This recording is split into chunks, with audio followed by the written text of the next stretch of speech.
Hey, welcome to BJJ Mental Models, episode 88. I'm Steve Kwan. I'm Matt Kwan. BJJ Mental Models is your guide to a conceptual and intelligent jiu-jitsu approach. Rolling along, still talking about open guard. And today, we wanted to talk about a very, very interesting discussion when it comes to open guard. That is gi-based guards. Now, the reality is there's a lot of different types of open guard that you can play. Some of them, a lot of the ones we talked about already, are really versatile, such as X guard, for example, butterfly guard. You can play these in the gi or without. But there are some types of open guard that really only make sense if you're playing the gi. Like, for example, spider guard, collar and sleeve guard, worm guard, some of the stuff. And although Rob Bernacki will claim that De La Riva guard can work in both gi and no gi, the reality is it's a lot more effective in the gi. Mm-hmm. So we're not going to attempt to outline and try to explain on a podcast exactly how all of these different guards work, because I think that's kind of more than you can achieve just through audio. But what we wanted to do was talk about some of the main defining concepts and considerations that occur when you're playing these guards that are very specific to the gi. Yeah, throughout my purple and brown belt years, I kind of focused a bit more on no gi. And it's funny, I'd always done the gi, but I realized even after I got my black belt, I started competing with some black belts and I was like, man, my guard is like not as good as it used to be. And then, I've been kind of studying how I can make my gi game better from the bottom. And I realized I'm not a very good guard player actually. And I need to, locally, I feel pretty good, but then you go against some of these really good guys in the black belt division. It's man, don't really want to even be on my back anymore. And, I really tried to research ways that I can make my gi game better from the bottom. It's funny, it's one of those things you put in a lot of time and you think you're good at it, but then after some studying, you realize oh, I actually was kind of doing this wrong the whole time. You know what I mean? Yeah, it's funny. I mean, for me, I have always been more of a gi guy, so I'm so comfortable playing from the gi. And I'm used to the fact that when I walk into someone's guard, I'm going to get tied up like crazy. Where I actually find it a challenge is because I don't do a lot of no-gi. When I do, it's just always a shock because it's so hard to hold people where you want them to go. You really have a hard time stopping them from blitzing you if they're the one on the top. It is actually really amazing how different the game gets when you're talking about playing gi or no-gi.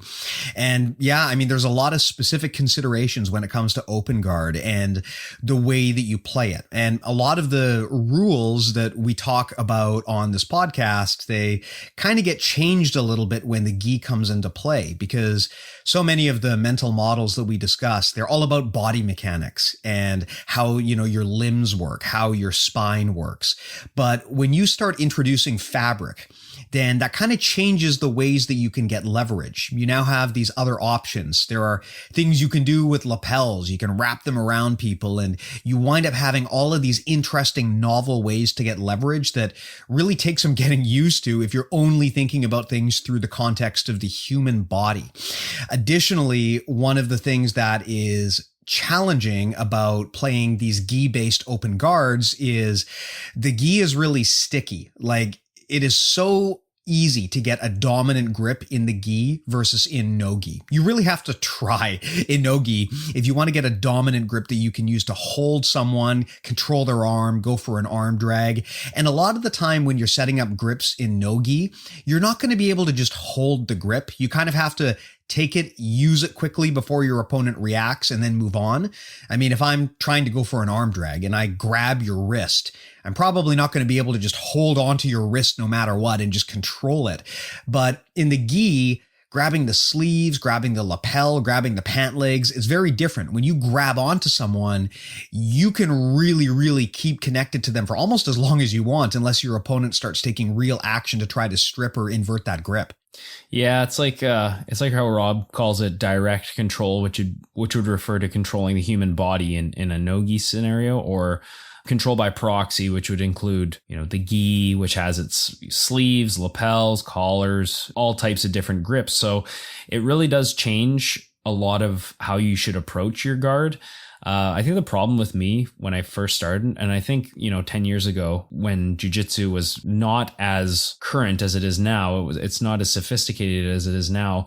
A lot of guys, even in the world class level, would try to play, when they do no-gi, they'd try to play as if they're doing gi jiu-jitsu, but just without the gi. So you'd see like guys trying to force De La Hiva and things like that. And it's, in my opinion, not the best way to play seated guard or even, guard off your back in no-gi anymore. We're clearly seeing that the best guys in the world play seated guards certain ways. And, you can play De La Hiva. I know, Rob does play De La Hiva, reverse De La Hiva. And for sure, those guards are valid in no-gi. But in terms of actual like controls and strong positional play, it's not as good as getting the inside position anymore. And it won't open up as many leg locks. I mean, you could argue K guard and things like that. Yes, you can enter the legs, but we're still seeing most guys funnel their legs to the inside and being effective in no-gi that way. So, it really is important that you stay current and look at the best guys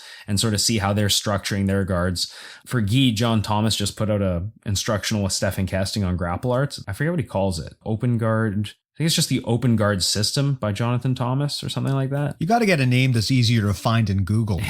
That guy's really good. I've learned a lot of stuff from him, so I'm definitely going to check that out. And the grips are just so much more sustainable in the gi. When you can grab someone's collar, you basically directly have a grip that's connected to their spine, their posture.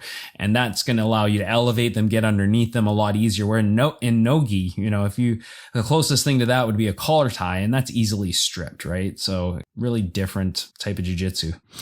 Yeah, one of the things that is very, very different about gi is the grips. And it is just such a first-class concern. In no-gi, especially after the match has been going on for a while and things get slippery, it becomes very, very hard to actually keep a grip sustainably. You almost have to use a grip sort of like Kazushi, where you get the grip, you do your move, and then you go. And Matt, I know that you do a lot of no-gi, and I've noticed this when I'm sparring with you, which is that when you go to set up an arm drag, you don't fuck around. Like you grab and then you go, because you know that if you give me even a fraction of a second, I'm going to be able to invert or change that grip because you're not grabbing onto anything meaningful. So as soon as my body comes to the conclusion as to how to react properly and it reacts, then that grip becomes no longer useful. Whereas in the gi, man, if you grab someone's sleeve or grab someone's lapel, it is a real fight to break that grip. It is not something that can just be done easily.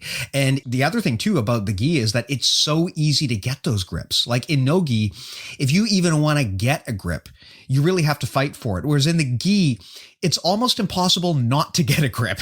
It's just so easy to grab onto something. There's always going to be something in your face, right? If you can't get the sleeve, you're going to be able to get the lapel, or you're going to be able to get the pant leg. And it's just very sticky in that approach. If you come anywhere near your opponent, they're going to latch onto you and you're going to have a real time trying to break those grips. And it is a very, very different set of concerns. Now, something else that you brought up was the concept of the inside channel and how that changes so much when you're talking about gi versus no gi. Now, inside channel control, where you try to get your arms, your legs, your head on the inside of your opponents, super critical if you're playing no-gi. In fact, it is very hard to find situations in no-gi where you can violate that principle and still succeed. Like almost every strategy you're going to use in no-gi requires you to get the inside channel. But in the gi, you don't necessarily need it. You've got a lot of positions like De La Hiva guard, for example, where you wrap around on the outside. And you can get away with that because by grabbing cloth, you can create these awkward situations where you force someone to look away from you. De La Hiva guard, I think, is probably a very pronounced example of that, where instead of getting the inside channel, you get that outside channel, and then you basically grab fabric so that the guy can't get back to facing you the way he wants. Yeah, and of course, all the single leg X guard family, butterfly guard is all inside channel stuff. It leads to all different, leg entanglements and things like that. And it's just a great way to get underneath your opponent. So if you're a smaller opponent, I think it's definitely a stronger strategy than a De La Riva, in my opinion. De La Riva it's a great guard, but I mean, unless you're constantly off balancing your opponent, it kind of falls apart, right? So it's nice to be able to get to the inside. I think that all of these guards are still applicable no-gi, and as we've discussed in this series, we've talked extensively about the different guards. I guess really today what we're talking about a lot is the difference of grips, because the grips are really what differentiates these guards, gi and no-gi. And the thing about the gi is when you have those grips, you can pretty comfortably play off your back and still off balance, even if you're off your back. But in no-gi, if you're on your back, it's pretty difficult to off balance your opponent now, because you can't really use any grips to get underneath them very easily if you're already there. Whereas in the gi, you can totally use different grips to elevate constantly. And I find, for example, if I try and play Gordon Ryan's no-gi passing system in the gi, a lot of the time I get elevated and swept. While I think some of the concepts he shows cross over for both, I think just throwing yourself floating on top of the headquarters is not necessarily the best strategy in the gi. So it's important to recognize, especially if you're new and you're trying to build a gi and a no-gi game simultaneously, that you recognize these subtle differences between the guards and what makes certain guards effective and what makes them weak. Yeah, definitely. I really like some of those examples you brought up about how, for example, leaning forward on top of your opponent and doing like almost kind of like that pass where you lean forward on top of them and then you pummel your legs to get around them.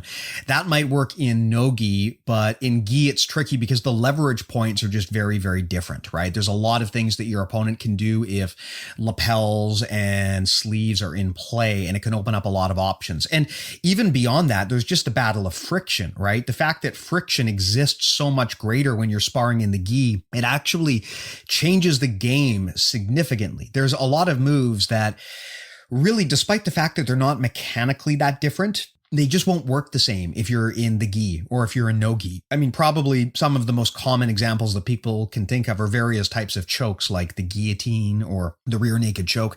These prove to be very, very difficult to get or when you're in the gi. And similar problems can occur when it comes to guards. Just the absence or presence of all of that friction can change the way that you go about trying to control someone or trying to hold them in place. I mean, as an example, if you want to play some sort of guard where you like sit up and you go seated, in the gi, you have a lot of different pieces of cloth you can grab to hold the person in place. But in no gi, especially if it gets slippery, it is a lot easier for the person to like pummel their leg out or escape their leg. And these things definitely have consequences. And I agree that I've made the same mistake that you made, Matt, where I used to kind of look at gi and no gi as more or less the same. Like I would play basically the exact same strategy regardless of what I was doing. And to some extent, I still like to optimize my strategy, and I prefer to use techniques that work regardless of whether you're in the gi or not. But you definitely have to make some adjustments because some things just are going to have to be played differently if you've got the kimono on or if you don't have the kimono on. Interesting example that you gave when we were talking about the show was the concept of supine guards, which are, these are the kinds of guards where basically you lie flat on your back. And you were talking about how if you're playing supine open guards, these tend to be a lot easier in the gi, whereas if you're doing these in no gi, you're probably just going to get killed. Yeah, so supine guards, I think a great example would be like a headquarters position. If you have like a De La Riva guard and they stuff the leg in the middle, and now you're in headquarters. In the gi, you have a lot of opportunities to grip your opponent and off balance them. You can grab their collar. Another grip that I'm really starting to like, I didn't like it at first, but now I'm using it a lot, is the pant grip. And I find that is such an important piece of the gi game, because when you have that ankle grip, you don't have direct ankle control, but they can't pummel their foot free. They can't escape. And there's tons of different things you can do to control that leg once you control the pants. And you certainly can't do that no-gi. So leg pummeling becomes a lot more effective for the person on top, especially in like a headquarters position when it comes to no-gi as opposed to gi. I find in headquarters, when I'm in the gi, I really want to keep my weight back and kind of compress their hooks and not come forward. Whereas in no-gi, it's the Gordon Ryan passing system where you're sort of bringing your head over top of their head and then you're being heavy with your upper body and pummeling with your lower body. I think that that's obviously much more tailored for no-gi. So because these grips are available, you have to be super careful how you give up your center of gravity and how you're setting up your passing strategies. And obviously when there's grips, you can do a lot more with your passing from the top position. If the passer grabs your pants, the consequences could be really bad because now they have these grips controlled the ends of levers to your hips. So if they redirect those levers and then they create wedges in the way, and they can really secure some strong passing positions. Whereas no-gi can be a little bit of a slip and slide sometimes, especially like you mentioned, when your opponent is all sweaty and possibly greased up. Yeah, that's a great example, the pant grips. I mean, when you're in the gi and you're playing guard from the bottom, if your opponent is able to grab your pant legs, the fabric, that is basically one of the worst things that can happen to you from that position. It means that you're probably going to get passed unless you're able to pummel those grips away. Whereas in no-gi, your opponent grabbing your legs and even controlling them to some extent is not as problematic. In the gi though, man, like once your opponent grabs onto that fabric by your legs, it becomes very, very difficult to actually break and free that simply because the grip is so strong. Like you can do all of the hip escapes that you want all day long and they can still continue to hold that fabric. And that's going to eventually let them get the pass unless you're able to take some corrective action. And similarly, if you try to turn away and go to turtle, you're going to have a similar problem where if your opponent is able to retain the pant grips, they can kind of just pull you and put you back to where they want you to go. Yeah. So as the guy on the bottom, you have to be extra mindful in the gi about making sure that your opponent does not grab controlling grips on your pant legs. Yeah. And I think going to turtle in the gi can actually have, it's way more risky than no gi because in the gi, there's tons of collar chokes available. So, even if you're doing kind of a good job and shelling up a little bit, sometimes you can leave your neck out there and they can just grab that collar. They don't need to get like their arm around your neck. So 100%. Yeah, that's a problem that I have going for turtle a lot is in no-gi, if I turtle away from my opponent, I mean, I know what they're going to do, right? They're either going to try to like ride me hip to hip or they're going to try to jump my back. And I can control both of those situations. But in the gi, it gets quite different because if you go to pull turtle, to your point, they might grab your collar and then they can do things like a bow and arrow choke from the top, which is just the worst. Yeah, or a clock choke, right? If the bow and arrow doesn't work, if they can't get their hooks in, they don't even need their hooks in to strangle you. If they get a collar grip, they can go clock choke. So there's I think it's way more dangerous in the gi to be in the turtle position. I mean, I know you do have like more grips from that position from bottom turtle, but like it's still not really a position that I like to be in. I know you kind of got a hard on for the turtle anyways, but it's interesting. I mean, turtle, of course, is not a guard technically. It's a useful recovery and retention skill. But yeah, even if you want to play that in the gi versus a no-gi, you do have to be very careful. Like if you want to do it on the gi, one of the things to bear in mind, like you said, is that they might be able to grab your collar, which is really bad news. But the other thing is it's a lot harder for your opponent to get a seatbelt on you or to get their hooks in the gi. Whereas in no gi, I mean, things get so slippery, for example, it's usually quite easy for your opponent to get their hooks in. And that can be a challenge that is very, very difficult to deny. Yeah, I think a lot of the time when you see guys like pull guard right off the get-go in gi matches, you're going to see guys fall to their back more often than in no gi, or at least I think you'll see guys be more effective taking that strategy in gi than you would in no gi. I think guys that sort of pull De La Hiva guard in no gi a lot of the time, with today's strategies and what we're seeing at the highest level, a lot of the time those guards just, unless you're a Mayao brother, you have amazing guard retention. It's not the best strategy to employ. I think the sitting up hand fighting strategy in no-gi is much more effective. And then if you have to fall to your back in a defensive cycle, then you do. You fall back, you defend, and you work your way back to a seated position.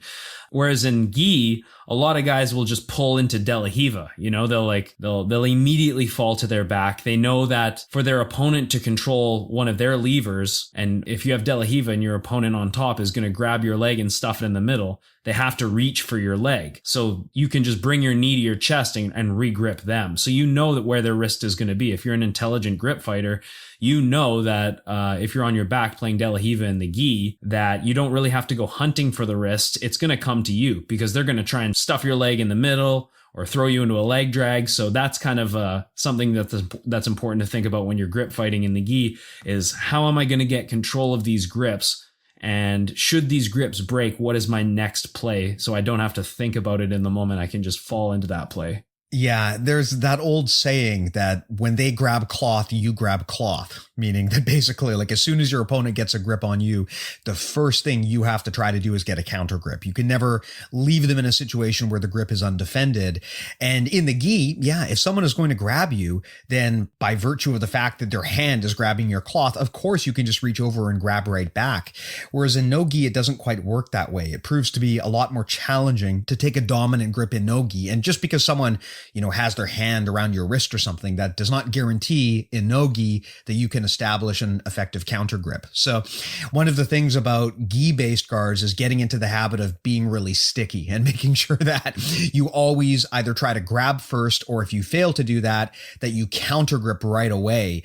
In no-gi, it does get a little bit more challenging because you can't rely on just being able to reach out and grab something and hold it. And the example you gave about headquarters, I think is a great one. That's probably one of the most obvious differences when it comes to gi versus no gi based open guard. In the gi, I love going to headquarters. I feel very safe there. I can grab on, I can hold my opponent there, and I can move into a lot of different positions. But in no gi, being stuck in headquarters on the bottom it's just a matter of time before the guy passes you. If you stay there with your back on the floor, it is not good news. You simply don't have enough to be able to hold them in that position. They usually wind up blitzing you and passing you. So the main difference I have with these guards is when I'm playing headquarters, if I'm on the bottom, in the gi, I'm comfortable staying there for a while and setting up what I want. But in no gi, if I find myself in that position, I immediately try to get out. Like you mentioned, getting to seated or something else, just staying in headquarters on the bottom is really not a good strategy. Yeah, so that is just headquarters in no gi is just a position I really don't like to be in. I consider that basically full on defense in that position because there's not really much I can do until I can create space and get the inside position again. I just can't entangle legs and get to the guards that I want to get to. It's basically all a defensive cycle from there. To some degree, the same is true in gi, but I feel like the recovery is much more effective from there just because you can literally just grab your opponent's collar and sort of chuck them over top of you and start entering into different guards. And, if you have that pant grip, you can set up a lot of different controls from there. So it's kind of different. At my school, we kind of consider that when we're doing no-gi, we consider the top headquarters position kind of a hub position where most of our passing starts from, just based off the Gordon Ryan stuff. That's kind of the position that he forces to. And then from there, depending on the reactions of his opponent, he has multiple different systems that he does. So we play like an engagement phase game at my school where the person on top is just trying to split the legs and get one leg in the middle and put their opponent on their back. So they're not trying to pass at all. They're not trying to submit. They're just trying to get to the headquarters, basically. And then the person on the bottom, they're allowed to sweep, grip fight, enter the legs if you want. They can, any kind of guard they want, but they can't fall to their back and they can't allow the headquarters. So it forces the person on the top to hunt that hub position and put their opponent in a supine guard. And then the person playing guard, what it forces them to do is always have the inside position, grip fight, learn to get kazushi as soon as you get a guard and prevent them splitting your legs. So it's kind of a helpful fuck your jiu-jitsu type game that we do a lot at the school. What's funny is you're talking about how you look at the headquarters from the top as a hub position for passing in no-gi. And in the gi, it's kind of almost the opposite, where I look at headquarters as a hub position for setting up open guards and sweeps, because it's so much more effective to play from that position on the bottom in the gi. Like if I get headquarters on the bottom, I don't feel particularly threatened, and I know I can work from there to get into a lot of other different positions. But in no-gi, if you wind up in headquarters on the bottom, to your point, you're basically just waiting for your opponent to pass you unless you can take some corrective action. So it's interesting how it's a hub position, whether you're on the top or the bottom, but in the gi situation, it has very different connotations than it does in no gi. For sure. And, the same things apply, I think. I think the strategies remain the same when we're talking about the differences between gi and no gi. So first of all, the grip fighting is still super important in the engagement phase. I mean, that doesn't change. Basically, how you enter your guard matters. You can't just pull a guard and not have grips, because then you're going to fall into a defensive cycle right away. And that's something that I'm guilty of. For many years, I did that. All it came down to was straight up ignorance. I didn't have the correct goals in mind to stay safe. I just kind of did what I wanted, tried to get to the guard that I wanted, but with no real goals in mind. Okay, as soon as I get my guard, I'm going to off balance them. That's my goal. Never really thought about that until I started really studying, okay, what are these guys doing to be effective from the bottom in the gi? And so grip fighting is super important no matter what, whether you're fighting for lapels, fabric, or if you're fighting for levers. It's still super, super important. And of course, the other thing that still applies both gi and no gi is looking to off balance to do what Gordon and Danaher say, create limb extension. So when you can create limb extension, making your partner post to base out, you create vulnerability. That's where you're going to enter the legs. That's where you're going to get sweeps and threaten submissions. So those things don't change. Yeah, that's one of the things that's definitely common. And this is especially critical if you're the little guy. When you're on the bottom, the way that you want to get on top is basically you isolate a limb, whether it be an arm, a leg, sometimes even the head, and you use that limb to get on top. And the way you do that is by extending the limb, which takes your opponent out of base, and that allows you to complete the sweep. And the difference is in no-gi, you basically have to work exclusively with body mechanics. You have the arms at your disposal, the legs, the head. In the gi, though, it's a little bit different because you also have the lapels. And it's kind of hard to explain like a magic formula for how to make lapels effective, because the reality is with lapels, there's just so many different things that you can do with lapels, so many different ways, and the sleeves and the pant fabric as well. So many different ways you can tie your opponent up. So it's kind of hard to quantify it in exactly the same way that we do when you're talking about how the human body works, but there are definitely some commonalities. And one of the interesting things about the way that you can use the gi fabric is you don't necessarily need to be tying yourself to an individual arm, leg, or the head. Like normally when you're just talking about the body, you tend not to try to attack like the core directly, but you can kind of sort of do that if you've got the gi in play, because you can use a person's gi to wrap up their body in such a way that it immobilizes them. I mean, some pretty common examples are like, think about the situation where you're on top and you're able to like grab the guy's lapel and pull it behind his back onto the other side. Think about how bad that immobilizes people.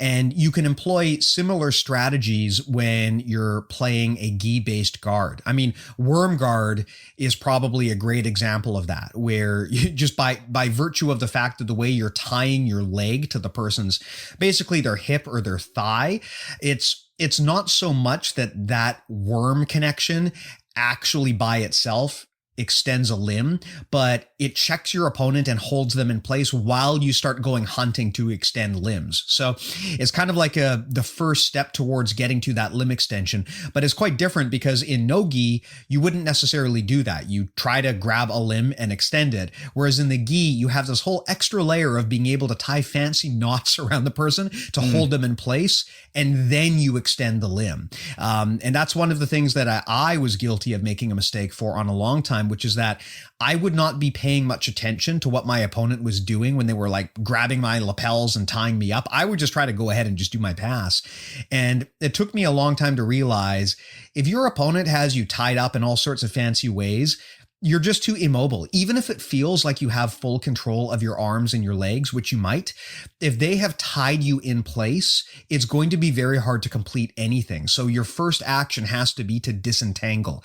A common mistake that I think a lot of beginners make is they get all tied up by their opponent and they feel like, oh, well, I still feel like I have my base, so I'm just going to go ahead and try and pass from here. And you might have your base, but the problem is if you're tied in position and can't move, it's only a matter of time until your opponent is able to isolate one of your levers. So you really have to deal with getting tied up first and foremost, even if at any given time it feels like you have your base underneath you. Yeah, you bring up worm guard, which is obviously exclusive to the gi. And I think you discussed untangling as sort of a defense. Of course, that would be, I think, describing a late stage defense because, if you're stuck in a worm guard, yeah, you have to detangle. But man, it's not really easy. I think the best way to describe lapel based defense is definitely managing the range. Like if let's say my opponent, swipes my lapel out and then they grab a 2-on-1 on my lapel and then they're going to fall back to a supine guard. So they're going to be, on their back and trying to set up either worm or squid or whatever their approach is. It's really important to disengage their feet because you can't really break the grip that they have on your lapel, but what you can control is where their feet go. And if you control their feet, you can essentially prevent the entanglement, right? So that's what I do when my guys try and use worm on me. I mean, we're not like a worm guard school, but we do play it. So that's what I found has worked best for me. And even in the lapel encyclopedia, Keenan basically says, it's crucial before we learn all these positions that we learn proper foot position for the lapel guards, because that's how we're going to make sure we don't get passed, right? Is having our feet in good position. Without that, you're literally just hanging onto a lapel. So it actually doesn't do anything unless you entangle your legs. Yeah, I think it's really important to understand that prevention is better than cure when it comes to getting stuck in these guards. I mean, obviously, if you're tied up, then you need to disentangle before you pass. But the best thing is just to not get tied up in the first place. It comes down to the phases of guard, which is a mental model we have definitely discussed in the past. And the mistake that many people make is they ignore the engagement phase and they just try to waltz right into whatever guard they're comfortable in. You talked about this in the past about how, you've got a guard in your mind that you want to play and you just try to go there. But especially in the gi, the way that your opponent sets up grips is super important. And it's really in your best interests not to just waddle into their guard and let them get whatever grips they want. Yeah. You kind of have to play from a range and make sure that you only truly enter the guard when you're comfortable that you can do so with the dominant grips. Like if you're basically just walking into your opponent's guard and trying to play, De La Hiva from the top and you're comfortable just letting them get all of the grips, that's a big mistake. You're far better not walking into their guard until you win the grip fight. So it's a matter of staying back and forcing the game to stay in the engagement phase. That's something that I learned quite a while ago, and it ties into some of the drills that you've talked about here, where rather than being in a big rush to just walk into someone's guard, I stay back and I hand fight until I get the dominant grip, and then I walk in. Because especially in the gi, that changes everything. And now with all of these funky lapel guards being developed, worm guard, and even just more standard lapel guards, I've come to respect exactly how powerful those can be. And if you wind up in someone's guard and they have lapel control, you might be there for a long time trying to break that free. I mean, breaking a lapel grip is one of the hardest grips to break because it is loose. And because the way that your opponent winds up grabbing the lapel, often they've done so in a way where there's no easy way for you to break it. Like if you grab my sleeve, it's pretty easy for me to break that. First of all, because the grip is quite tight. It's hard to have like a loose sleeve grip. And if it is loose, I can take the slack out. And also you've got your hand right in front of me. So because you're grabbing my sleeve, I know exactly what I have to do to break it. But the problem is if you go for like a lapel guard, your hand might be out of my range. It might be behind my back in some situations. It can be very hard to break the grip if you don't have easy access to your opponent's hand. So I've really learned that when it comes to lapel guard especially, you've got to do a really good job of making sure that you don't even enter the guard unless you're the one with the dominant grips. You force the game to stay at the engagement phase until you're good to go. Yeah, absolutely. And, so when we're talking about these different guards, gi versus no gi, I mean, it is kind of the gripping that is the main difference, right? And then from there you have all these different options. So I think it's important to discuss kind of the main gripping themes that you'll see in the gi. Of course, no gi, a lot of what you're going to see is like 2-on-1s. You're going to see collar ties and pretty basic stuff, arm drags, Russian ties, all, like I said, 2-on-1s. But in the gi, you have the main open guard schemes you're going to see spider guard, so double sleeve. You're going to see, sleeve and collar and ankle. Even cross sleeve is pretty common as well. But again, that usually is based, I think, in the spider guard family.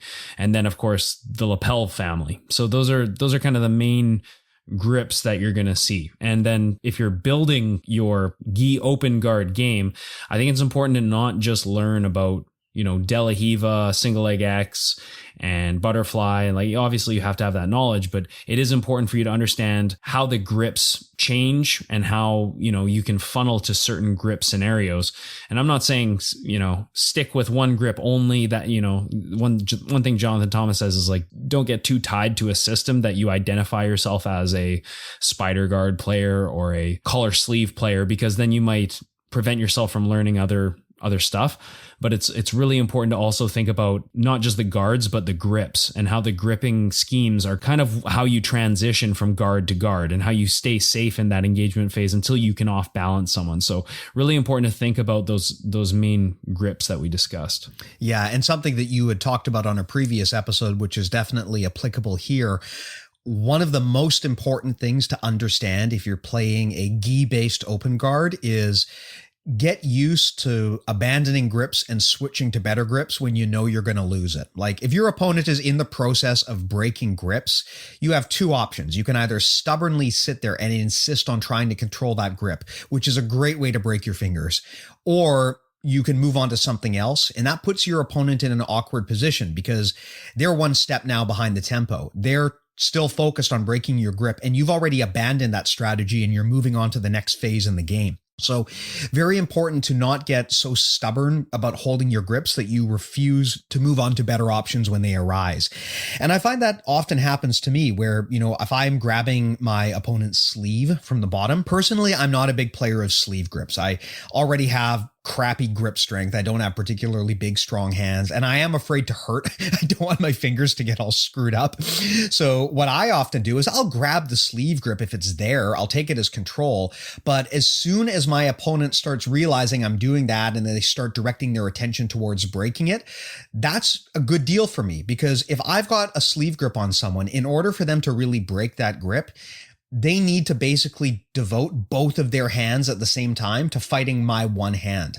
That's a good trade, because now that means that both of their hands are occupied, but only one of my hands is. So for a moment in time there, I have more weapons at my disposal than my opponent. So rather than sitting there and foolishly clinging onto this grip when my opponent is using two hands to try to break my one, I will let them focus on that, and then I will just move on to something else. I mean, I'll go to the lapel, I'll go to the pant leg, I'll sit up, I'll do something, but I always want to stay one step ahead of them, and I never want to continue to fight a battle that I'm losing. Mm-hmm. And one of the most losing battles you can get into is you're like clinging onto something and your opponent is in the process of busting your fingers.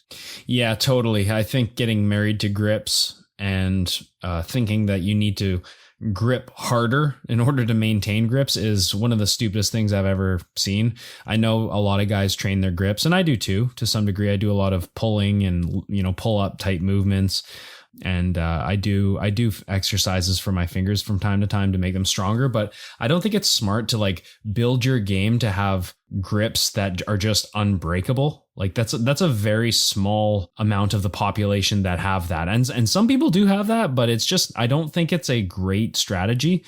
I think what's more important when we're talking about building our open guard is to understand where the grip breaks from your opponent come from, and then what is going to be the next move from there? Or even better, can we transition to something before they break the grips? Like as you see they're making a play for your grip, you're already somewhere else. And that is really how you can sort of stay in that offensive cycle and keeping your opponent in that constant state of off balance rather than kind of waiting for them to move. And then once you react, now all of a sudden we're in a defensive cycle, which is not really where we want to be. Yeah, it's funny you talk about people training their grips. I mean, I know that a lot of people do this. I've seen that you can buy all of these funky little accessories, like these weird momentum balls that are supposed to be something where you can like play with them and it will help strengthen your grips. But frankly, I think that's a fucking ridiculous way to approach a martial art. It would be like a boxer being like, I'm going to train my jaw so that no matter how many times you punch me, I don't get knocked out. It's like, okay, I mean, sure, but like, how about you just train so that you don't get punched in the first place? That's maybe a better strategy. Exactly. I think the same thing applies with grips too, right? I mean, there are some people who, for whatever reason, they just have like gorilla hands and you just cannot break their grip. But even in those cases, I don't think it's a wise strategy to basically be relying on like one of the weakest and smallest and most fragile parts of your body to control your opponent's entire body. Like that is just not a winning strategy. And you've got to know when the strategy you're working is no longer the best one and move on to something that's more applicable. So again, I think that really one of the benefits to grip management is once you realize that your opponent is about to break your grip, move to something else. At least that way you stay one step ahead of the curve and they fall behind in the game plan. Yeah. And if you're an instructor, you can't teach a room full of students to have stronger grips. It's just not something you can teach, right? So if you own a gym or you want to own a gym one day and you're a really good spider guard player, but the reason you're a good spider guard player is because you have unbreakable grips, then that's not really, it's not an attribute thing that you should be focusing on. It's just not, you just can't teach something like that. It's more important to actually figure out, okay, what am I actually doing in this guard that makes it effective? And how am I able to not regurgitate, but how am I able to replicate this with a student and, essentially turn them into a better version of yourself, right? If you can't explain what you're doing to be effective technically, then how can you really, it's not going to help you as an instructor later on in the road. Yeah, definitely. It's something that is a painful admission, which is that attributes do matter. And that comes into context more than just being big and strong, but there's weird little things, right? Like if you have particularly long arms and you know how to use them to your advantage, there's a lot of techniques that might work out better for you. But on the contrary, if you have shorter arms, as I do, I mean, I find, for example, that there's a lot of techniques having shorter arms that I can do with much greater success than bigger people can. Like guillotines I find are awesome if you have shorter arms because they're so tight by the time you get them in there. And grip strength is one of those things where I just suggest that no matter what you do, don't build an open guard game that is totally based on your grip strength. I mean, yes, even if you were able to make it work, number one, you're going to regret that at some point in your life because you won't be able to move your fingers anymore. And number two, even if you are actually able to make it work, you are probably denying yourself the ability to find more effective solutions because there are a lot of great ways to play gi-based open guards, and paralyzing your opponent with your grip strength is really not a winning strategy. I mean, yes, some people can do it, but if you insist on that, you're probably clinging to like a B tier game plan when you could move on to an A tier game plan. And this is a challenge that I've also had for a long time in my career, which was I would be doing things because technically they worked. And I thought, well, why would I stop doing something that works? But the thing is though, yes, maybe something is working against the environment you're in and the level of competition you're in, but you could be clinging to like a B level game plan. And the fact that you're clinging to that is preventing you from making the changes that get you up to the next level. So just some food for thought. I'm always so jealous of guys with like ridiculously strong grips. I know. It's something I wish, I don't know what I'd want more, unbreakable grips or unbreakable knees. That's a good question. I mean, I kind of would have to say knees. I think I would too. Simply because I do want to continue walking. But on the other hand, though, I do want to continue being able to like grab things and press buttons. So it's a tricky one. Yeah, I think that that's an important consideration, though, especially when it comes to open guard.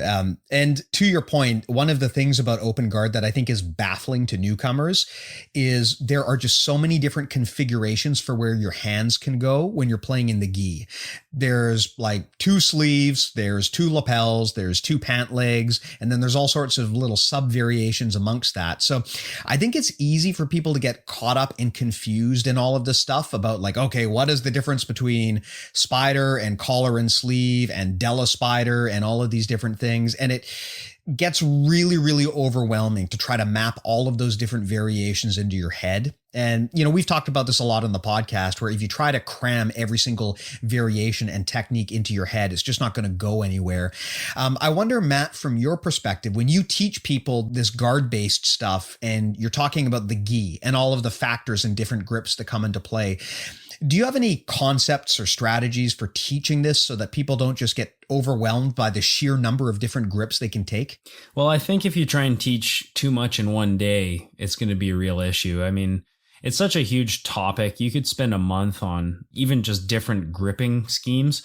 Like we discussed earlier, you have to learn the guard. So you need to learn whatever specific guard you're talking about, whether it's De La Hiva or single leg X. You got to learn why it works. And then aside from that, you got to learn different grips. So you're really learning, in my view, you're kind of learning 2 different subcategories when we're discussing a particular guard, because De La Hiva could be played with collar and ankle. It could be played with spider. It could be played collar sleeve, like these. So I kind of just classify it that way. Like when I say De La Hiva, I refer to the foot around the leg.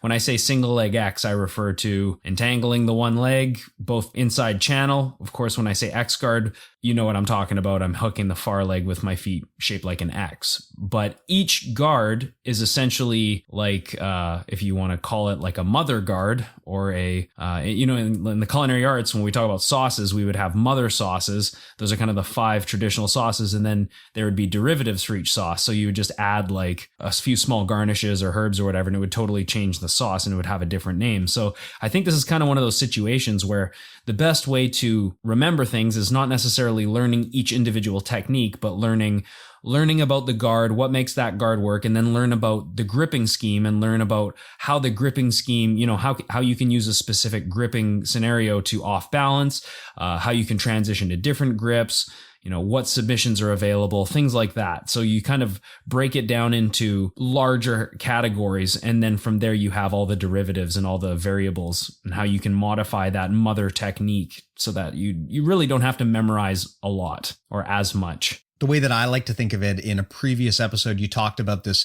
mental model of critical control points, which is what are the things that actually truly matter in any different concept. And I think that that's very applicable here. A mistake that I made in my younger days was I got so focused on trying to memorize all of these permutations of where my hand goes on this grip and what I do with the other grip that I wound up actually not really getting very good at any of them. And I think what is better to understand is to look at all of these mother positions like you talked about and understand the critical control points for all of them. Like in De La Hiva guard, I mean, we talked quite extensively about this in a whole separate episode. There are some things that are always going to be the same. Like, you're trying to basically reap the knee to force your opponent to look away. You're trying to keep your knee pointed up at the ceiling. That kind of stuff, always going to be the same in that position, because those are the critical control points that make that position work. In terms of which grips are best, in terms of where to put your hands, really that's context dependent. And I think trying to memorize that stuff is not as useful as trying to memorize the critical control points. And then where your hands go is where they go, whatever is available to you. A lot of that is going to depend on what your opponent does with their body. You may or may not be able to grab a sleeve. You may or may not be able to grab a lapel. But the important thing is that no matter what, you're making sure that you're using both of your hands. If you're playing no-gi De La Hiva guard and one of your hands or both of your hands are not in use, not a good sign. You need to be using all of the weapons that you have at your disposal. And then from there, it's just a matter of kind of understanding like the core concepts of that De La Hiva position. That is all about wobbling your opponent back and forth to keep them off balance and keep them at bay. And then from there, you basically just freestyle it with your hands. If you take the other approach where you try to memorize all of these different grip configurations, you're going to be so focused trying to get your grips the way that you want that you're not going to be thinking about like, okay, what actually matters is this De La Riva hook and keeping my opponent looking away from me and wobbling them. So I think that's a good approach, is to think about the critical control points, especially when you're looking at a position that has as much variation as the open guard in the gi does. Yeah. I mean, and again, I look at it all as families. Like, for example, you could play spider guard with both De La Riva as you could with, I don't know, a variation of X guard, or there's just because you're playing spider guard or collar sleeve doesn't mean you're exclusively playing one type of guard. So there really is like ways that you can mix and match the grips with the guards. But again, a rule that you touched on there that's super important is all of your limbs have to be doing something. Whether it's gi or no gi, you can't just have weapons not being trained on a certain task. That's just not acceptable, right? Like the guy will just take control. So really important that at least you have some kind of a goal. And usually the goal, whether it's gi or no gi from the bottom, is to win the grip fight and off balance your opponent. And then from there you have options. Now, whatever type of guard you like to play, again, I don't recommend that you get like married to one specific guard. And if that guard doesn't work, then you're kind of screwed. You always need to have backup plans. You always need to think like, okay, well, if I can't get to my favorite guard, maybe I'm a collar sleeve guy and I just can't get collar sleeve, what is going to be my next play? Commonly when I play like a collar sleeve and my opponent postures up and breaks the grips, I'll immediately have like an ankle and I'll maybe go to the belt and start thinking about bolo or going around to the back or whatever. You always have to have an answer for when things go wrong. And I think that's where I used to make a lot of mistakes, is I would just kind of freestyle it and I wouldn't have actual plays. So when my grip got broken against really good guys, I would end up paying for it. And I think that that's something that you can really do to make your open guard better, is think about worst case scenarios and start planning for when things start falling apart. Yeah, one of the core differences between open guards versus closed ones is open guards are very fluid. You often don't have so much control over your opponent that you can just hold them in place. So a big part of playing open guards effectively is having fluid options and being able to move on to something else if you're taken outside of the game that you want to play. And yeah, to your point, if you're having a guard in mind, a favored guard that you always want to go back to, that's not a great strategy, because you can't guarantee that you're going to wind up in that situation or that your opponent will stay there. So a big part of open guard is being able to fluidly switch between different variations and different positions, regardless of what your opponent throws at you. I remember when I was first learning butterfly guard, I was kind of down on it at first, because I was thinking to myself like, well, why would I play this guard? Because I can't guarantee my opponent's just going to sit here. It's not like closed guard where I can hold him in place. Like, what if my opponent stands up or backs out or does something crazy? Like, why would I want to play this guard where I can't control what my opponent does? And I realize now that that's kind of the core philosophical difference between open and closed guard, which is that in open guard, you simply cannot control what your opponent is going to do. And it's not a matter of just having one card in your deck that you can play over and over again. It's a matter of having a lot of different options and being able to stay fluid and cycle between them, so that no matter what your opponent does, you have an answer to that new question that they've thrown at you. It's one of the more fundamental differences. And of course, I think the thing that makes the gi so much more interesting when you're talking about open guard is there are just so many weird variations of things that your opponent can do in terms of what they can grab. You mentioned the belt there. I mean, when I was thinking about this episode, I totally forgot about belt grips. I mean, but that is a very, very valid and legitimate thing that someone can do, is they can grab your belt. And there's a lot of very powerful attacks that you can do if you have access to someone's belt. I mean, it can be a bit flaky sometimes because belts don't always stay in place. But if they do, it's actually a shockingly powerful control grip, especially like you said, if you're going for something like barambolos from the bottom. So yeah, I think the sheer variability of what happens in the gi and the grips you can get are part of what make the position so dynamic and challenging for newcomers, especially because it feels like no matter what you do, you're always doing something wrong because your opponent just keeps grabbing onto new stuff. And it takes quite a while to get comfortable having that happen to you. Yeah, for sure. Well, that was a pretty good chat. Yeah, I thought it was. I mean, I think we did a good job of keeping this high level. I mean, it is as we discussed at the beginning, very, very challenging to go into the reeds and bulrushes of like what an open guard is going to look like in the gi. I think that if you want to see specific examples, you've got to actually go and watch video or go and actually figure this out in class. But hopefully in terms of the concepts surrounding open guard, this has been helpful to everybody. Definitely, I think it clarified a few things for me as well. So just to recap some of the stuff that we talked about here today, the main mental models here, direct versus proxy control. This is an important thing to understand. Direct control is when your opponent is grabbing your body directly, meaning like they've got your arm, they've got your leg, they've got your head. This is fundamentally how you control someone in no-gi. Proxy control is where you're grabbing something that is attached to the other person and you get leverage that way. So generally that's the gi. That's going to mean their pant leg, their belt, their lapel, their collar, their sleeve. Proxy control is interesting because there's a lot more variability in terms of what you can do. And proxy control also has this added wrinkle, which is that grips can be either loose or tight, and that totally changes the way that you play them and the way that you break or deal with them. So very, very in-depth, challenging mental model to unpack. Maybe actually something we could talk about in depth on its own at some point. For sure. We talked about grips dictating position. So this is ultra critical in any jiu-jitsu scenario, but especially when you're talking about the gi. Whoever is able to establish dominant grips is going to be the person who is able to dictate what position things go to. So this is so important when you're playing open guard because as the guy in the bottom, you have to be the first mover to get those grips so that you can establish your guard in the first place. And as the guy on top, you want to deny your opponent the ability to do that and make sure that you counter with the appropriate dominant grips. Again, whoever winds up getting the dominant grips is going to dictate the position. We talked about inside channel control. Now, in the gi, inside channel control is a rule that you can kind of break simply because you can use the gi to sort of tie your opponent in a compromising position. Whereas in no gi, you don't really have that option. And you often have to wind up going for inside channel control in almost every situation. We talked about the phases of guard. So in particular, the engagement phase and the importance of the engagement phase when you're dealing with the gi. When you are attempting to enter someone's guard, you must establish dominant grips during that engagement phase. And if you're not able to do it, don't enter. Don't enter the guard until you've won the engagement phase. Similar strategy on the bottom. It's going to be very, very hard to just jump into the guard that you want unless you already have dominant grips.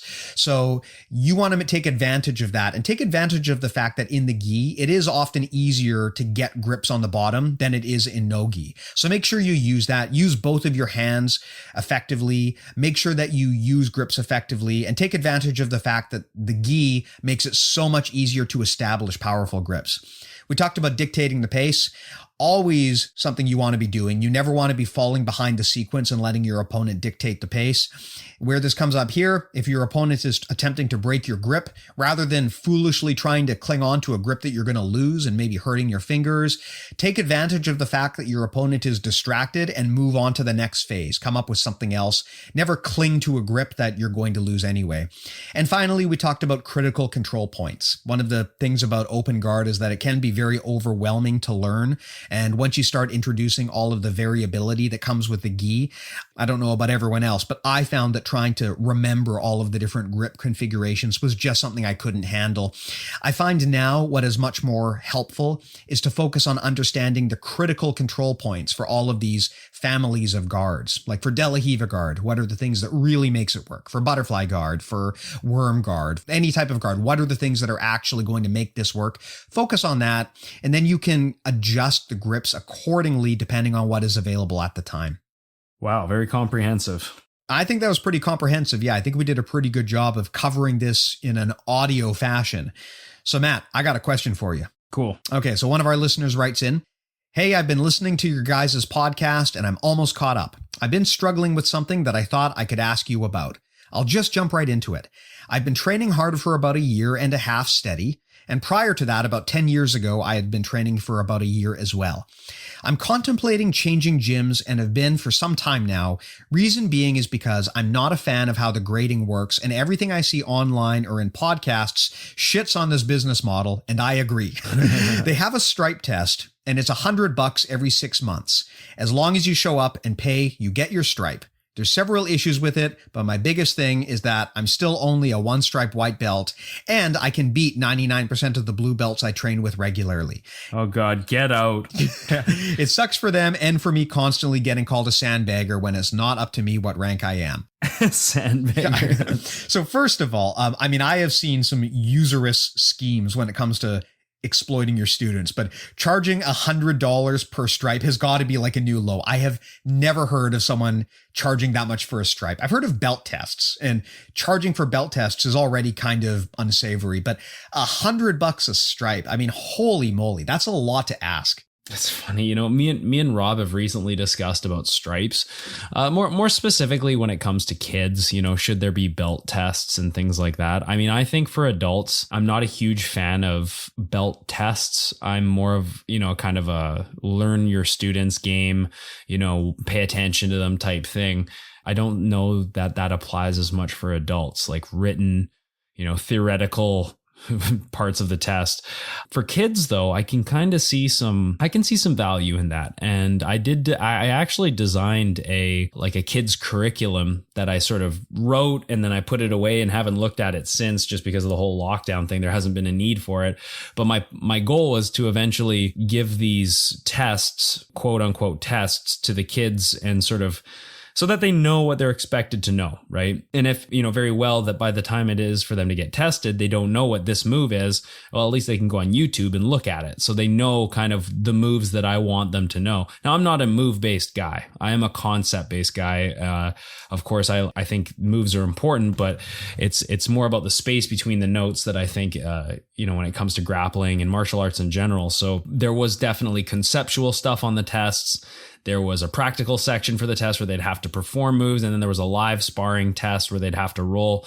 So I sort of had this all planned out. And when I discussed it with Rob, he wasn't really into the idea, because he said, well, a test assumes you're going to pass or fail him or her or whatever. And that, you know, are you willing to fail students? And my whole thing was like, well, not really. Like, if I want them to test, I'm pretty confident that they're ready for that belt. But this is kind of almost kind of like a playbook, if you will, not necessarily a test, I guess, per se, like that you're going to pass or fail, but it's like a playbook that you would get earlier, and you'd be able to study it. And then these are the sort of what is required for you, both, you know, in terms of theoretical, practical, conceptual. These are all things that the test had. So I think that there is value for kids.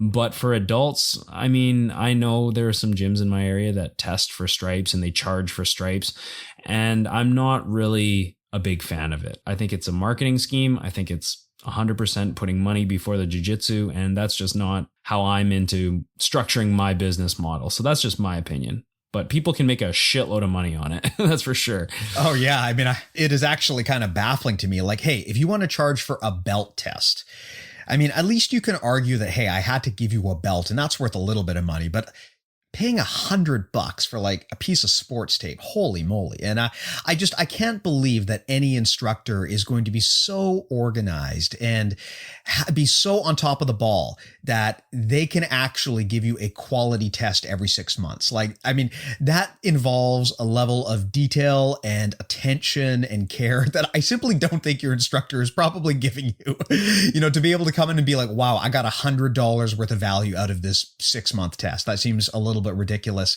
In terms of the fact that they're not promoting you, I mean, hey, that sounds weird. Like, if I could make $100 off of every stripe I gave someone, you would be like a 20-stripe white belt by this point. So I'm kind of surprised you're not getting promoted, but that in itself tells me there's maybe some other problem going on just due to, I don't know, some sort of like weird gym drama or who knows what. I mean, I would definitely advise, knowing very little about the situation, but I would just get out of there. I am not a big fan of charging for these tests. If you want to give the tests and you can make it valuable to everyone involved, sure, that's one thing. But it is a little bit of a tricky thing, especially if you're asking people to do it every 6 months. I mean, if this were a belt test and you've only got to do it like once every 2.5 to 3 years, I mean, yeah, you can hold your nose and do it if you like the gym. But man, if my instructor hit me up for $100 every 6 months on top of what I'm already paying, then that's just not a good look. I mean, you got to start wondering what their motivations really are. So sorry, maybe I wasn't listening, but what are they charging per stripe? $100 for every stripe. That's That is criminal. That is so much. Even the gyms in my area that charge for stripes, I think it's no more than 40 Canadian dollars. Like, yeah, which is like $5 American, right? yeah. And I think that's too much. $100, that is. And if you're tapping everyone out in that room, I mean, you're not even there for the good training, really. You know, like if you're a white belt and you're tapping everyone out in the room and they're trying to charge you $100, like you should find a new gym. There is just a lot going on that's wrong there. I haven't met the instructor. It's hard, you know, I shouldn't be passing judgment, but that just sounds unethical, and he sounds a bit of a charlatan to me.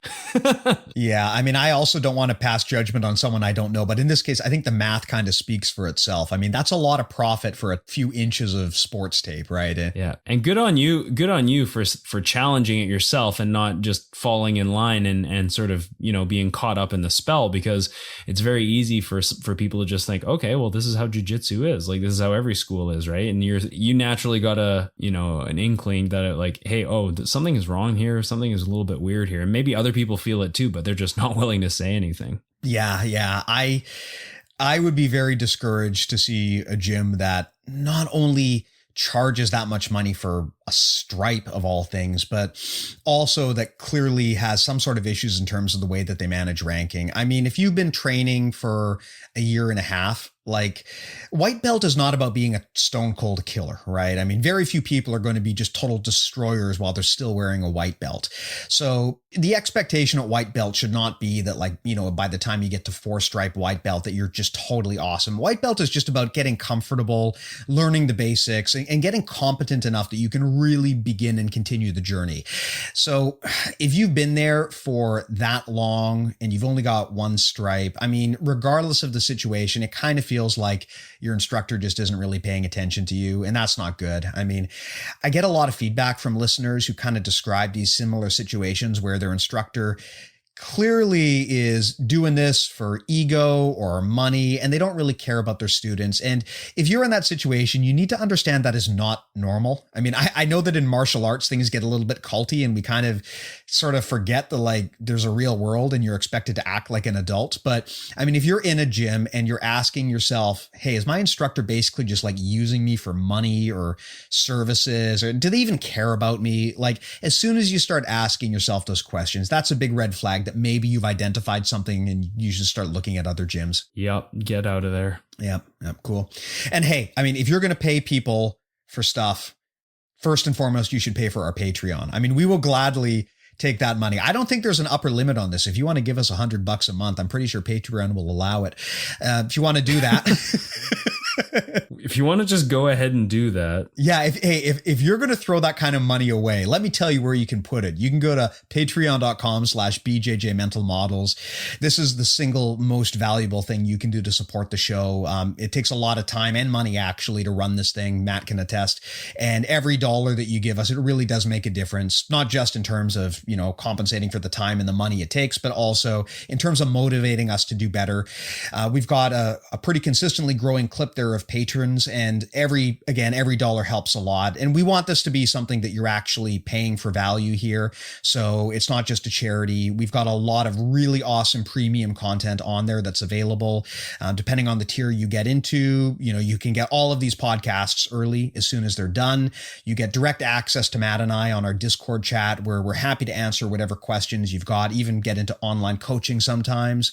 We have premium strategy coursework that we make, premium podcasts, and actually we're taking our stuff now and we're putting it into books. So I think that at this point, we're not quite there yet. It's going to be a never-ending journey, but this thing is really actually turning into an awesome library of content. And I don't think there's anything else out there like it.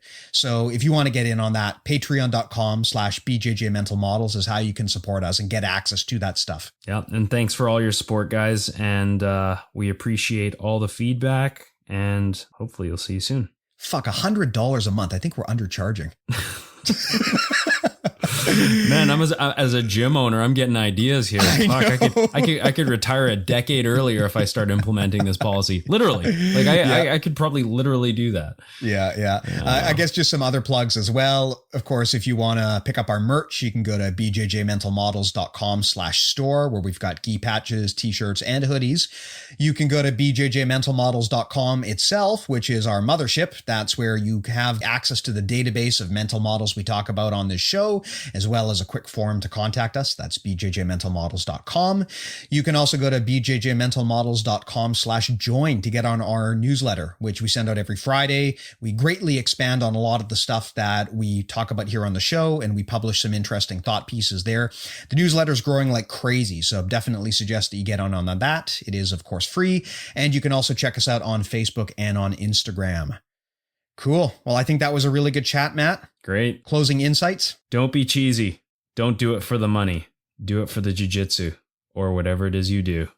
And support us on Patreon. Yeah. That being said, please give us some money. Yeah.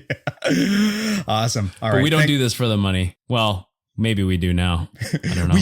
We don't do this for the money, but we would do this for the money if we could. Yeah. Awesome. It would be nice to do it for the money. It would be very nice to do it for the money. Awesome. So this is part 4 of our Open Guard series. We'll close it out next week. Thanks again, everyone, for listening. Take care. Good night, guys.